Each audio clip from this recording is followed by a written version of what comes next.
morning. I think we're right at 10 o'clock. I'm Jonathan Horton, Sheriff of Etowah County. I'll introduce the host of folks up here with me. To my right is the Chief of Police of Glencoe, Keenan McKenzie. His investigator, Kilt Williams. To my left is our coroner, London Pierce. Our district made at the city of Glencoe on March the 6th of 2019.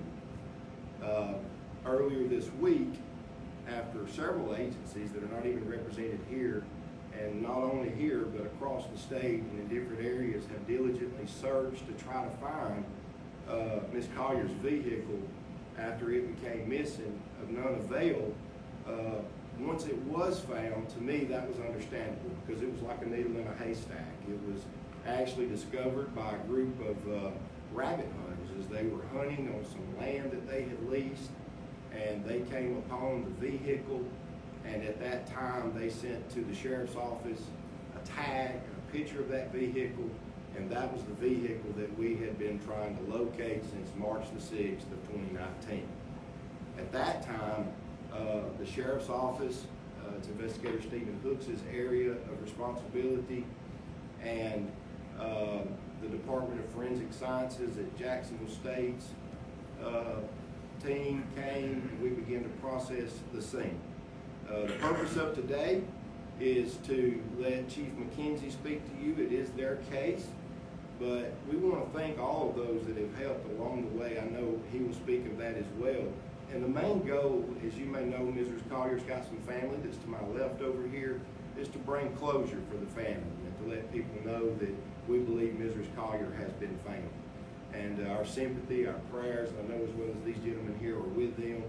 And I would ask that until Chief McKenzie and others, if they will, are through speaking, if you'd reserve your questions until then.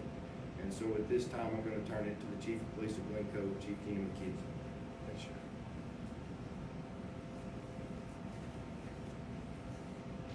Good morning, everyone. I'm going to touch on some of the facts that the sheriff just went over.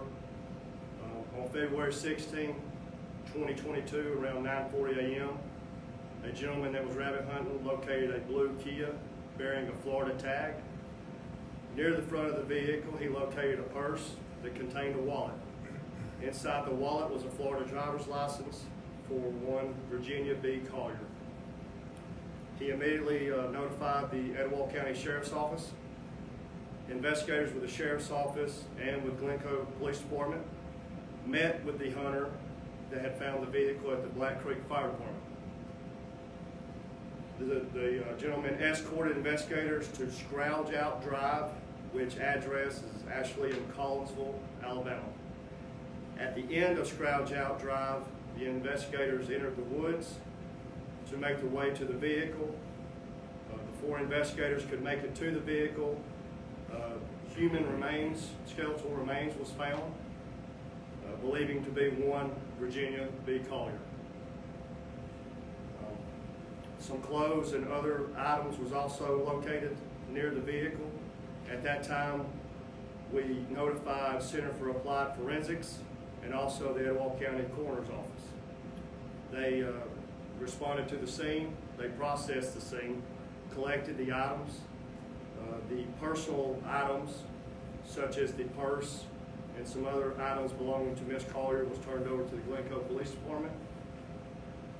The bones that were collected were transported to the Alabama Department of Forensic Science in Huntsville, pending determination of it being Ms. Collier. Right now, the case is still under investigation. At this time, we do not suspect that it was foul play, so no one in that area is in any type of harm's way. Our thoughts and prayers goes out with Ms. Collier's family, and like the sheriff said, it gives them closure at this time. And that's all that I have. Does anyone have any questions for me? Had this area been searched before? No, ma'am. No, ma'am. This exact area was 12 to 13 miles up Tabor Road in an area that no one would have thought that she would have went that direction. How far was it from where she was going? from her brother's residence on Bellevue, probably about 10 to 12 miles.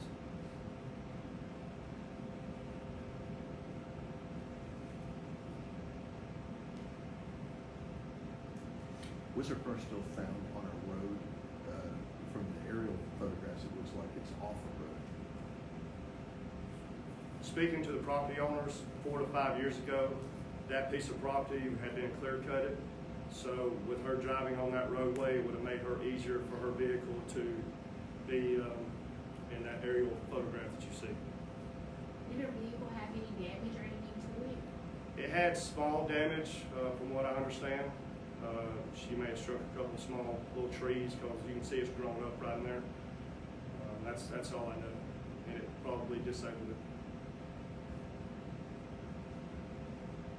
I guess once again about the citizens seeing something, saying something. Y'all talk about that all the time. How important is that? It's very important. We had a lot of private organizations come out. A lot of them was on kayaks floating the rivers, and they have discovered many stolen vehicles in the past few months. So any help helps us, definitely.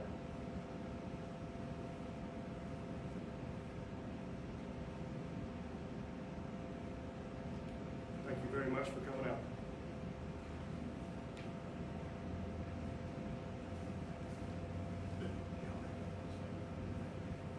Again, thank you all, and we do certainly want to thank our citizens, because without them, without these group of hunters reporting what they found, we'd still be missing Mr. Scotty's vehicle today. So that is very, very important. Thank you all, and I hope everyone stays warm and have a great day.